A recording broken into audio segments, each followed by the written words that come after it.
The Seahawks return to CenturyLink Field for a prime-time matchup against the 1-3 Minnesota Vikings. What's up, Jackie Montgomery with your Week 5 game preview. Well, with a 4-0 record, the Seahawks are ready to take on the Minnesota Vikings, who are coming off their first win of the season, beating a winless Houston Texans 31-23 on the road. We have this opportunity coming up here against the Vikings before bye time comes. We're looking forward to finding the consistency that's got us to where we are, just winning 4 games, and we're going to try to do it again. There's a lot of areas I think I said to you guys earlier that we can improve on, and we have to keep stressing getting better at every phase of things, and that's really what's at hand right now. Just keep improving and try to play real consistent, good football, and if we take care of the ball, then we have a pretty good chance of winning. The Vikings have had a very difficult schedule. They played really good clubs, and they played really good last week. They know us, we know them. There's a lot of commonality in that, and so hopefully we can put together another good week and come out firing here back home playing in the Northwest. It's good to be home. Good to not have to take that trip that we keep ripping across the country. The Vikings offense has been powered by their run game and Dalvin Cook. Cook leads the league with 424 rushing yards and in rushing touchdowns with 6. He's a guy who's going to continue to run his feet on contact, and so I think that's the reason why he's, breaking so many tackles, is because guys are hitting him and stopping, and he's keep going. And so, it's definitely fun to watch. Watch him run the ball, and so it's going to be, fun to play against him. Get in the backfield and really just tackle him. So I think it's just, being disciplined on your tackling plan, and making sure you drive your feet and not let them keep going. She's been very explosive. The run game for them is number one. Their whole team and the whole offense revolves around the ability to run the ball and play action pass. So that's numero uno for them to run the ball, and it's numero uno for us to stop the run. So it should be a great challenge for both teams. Quarterback Kirk Cousins is coming off a Pro Bowl-worthy season. Wide receiver Adam Thielen continues to be one of his favorite targets. He leads the team in catches and receiving touchdowns, but recently it's been rookie Justin Jefferson that's been in the spotlight as an explosive target.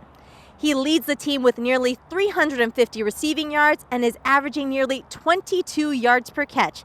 In fact, he leads the league in 20-plus yard catches with 8. If there's enough time in a 4-game season to start slow and then really get going, I mean, it took him a game or two, and then he's just exploded on the scene. He's a fantastic football player. He's explosive. He's big enough. He's really good after the catch. The reason his numbers are up, he's made some people miss him in the open field, and yards after catch have been available to him. He's just a terrific player.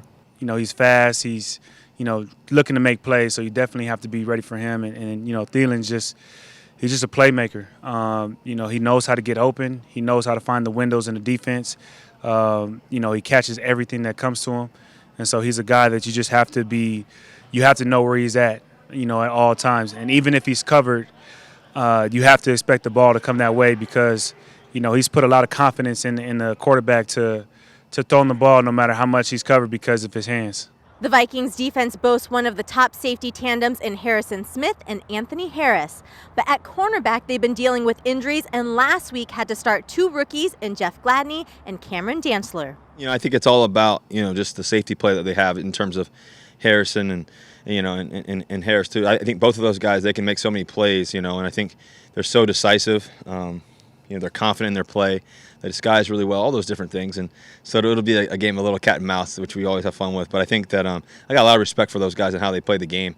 And their corners, obviously they're younger, but I think they're very talented too, and they really played a great game last week. They made some great plays, and just I think it's going to be a great game, a tough challenge for us. Their defense, I think that they've got good, confident linebackers, obviously, in terms of how they play in Kendricks and everything else, and up front, they got playmakers too. So.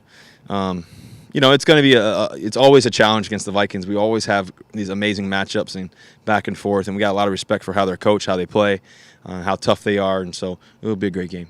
Up front, the Vikings added a former Pro Bowler in Yannick Ngakoue. The defensive end has recorded 2 forced fumbles and has contributed 4 of the team's 7 sacks.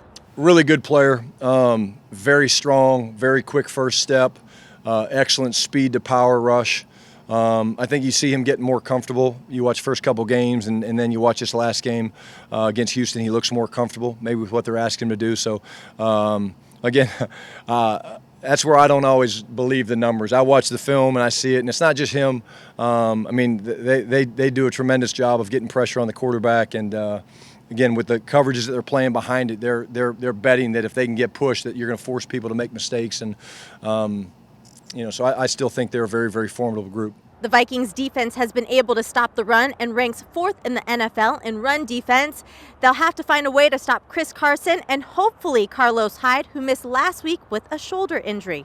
Recently, the duo were ranked by ESPN as a top 10 running back combination in the league. Man, I love this combination. I really do. I can't wait for Carlos and Chris to get back out there. I hope Carlos will get back in this week. What I love about it is we have two guys that present alike issues for our opponents. And they both just are relentless at being physical and aggressive. And I just love that part of the game, their style. And they don't look the same when they run, but the results are similar. They both rushed for 1,000 yards last year, and in kind of similar fashion. So it's just the constant that we can bring you. We have two hammers, and I love the way those guys play, so it's really fun to have them. What could you not like? I mean, these guys run the ball well. They're physical. They block extremely well. They really care about the game. They just want to be great. They want to win. They'll do whatever it takes to win. No wonder why they're top-ranked, type running back duo, and I think that they're really special in every way. They can catch it. They can run it. They can protect. They're confident. And I think people fear them, to be honest with you. And I think at a running back position, they got to fear you. And they instill that. They have a knack for the end zone, and they find a way. Russell Wilson continues his historic start to the season with 16 touchdowns on the year, tying the NFL record for the most touchdowns through 4 games. The offense as a whole has been firing. It ranks 2nd in the NFL, averaging 35.5 points a game. It also ranks 3rd in the league, averaging 416 yards per game. According to Wilson, this may be the best the offense has ever looked since he's been here.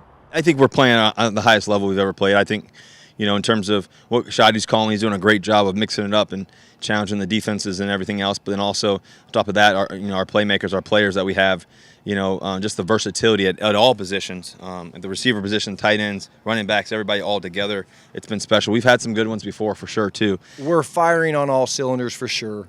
We go into games with a lot of confidence. Russ is playing terrific. The offensive line, really, you saw how many guys we had to play last week, and they all went in there and functioned, and the backs, and of course our skill players are very talented. So I can't really put it on one thing, but I will say I would agree with Russ that we go into games extremely confident, that if we do what we're capable of doing, teams should struggle to slow us down. Now, will teams do that? Sure. If we don't do what we're supposed to do, if our execution isn't clear, if we make self-inflicted wounds.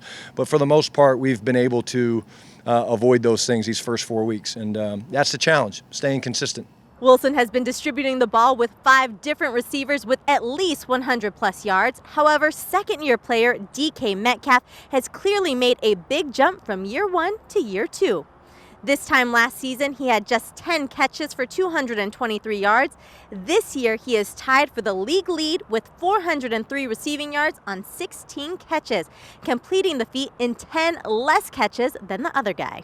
I think he's just continued to evolve into one of the best receivers in the game. Not to be shy about it. I think that he is one of the top receivers in the game. He can do it all. He can run by you. He can jump over you. He can be physical with you, as you guys saw on a little pass to the right there. And at the end of the game, he just approaches the game the right way. I think you're starting to see some of that on the field, the mental aspect of the game. I think he's finding a way to get open. He's finding a way to help Russell when he extend plays and things of that nature. And I think he just has a really good grasp of the offense, and it's been extremely fun to watch. Well, the Seahawks have beat the Vikings in 5 straight games, and if they keep it up, a win this Sunday would mark the first 5-0 start to a season in franchise history. Well, kickoff is set for 5:20 p.m. Pacific. You can watch it live nationally on NBC, or as always, listen to it on the Seahawks Radio Network.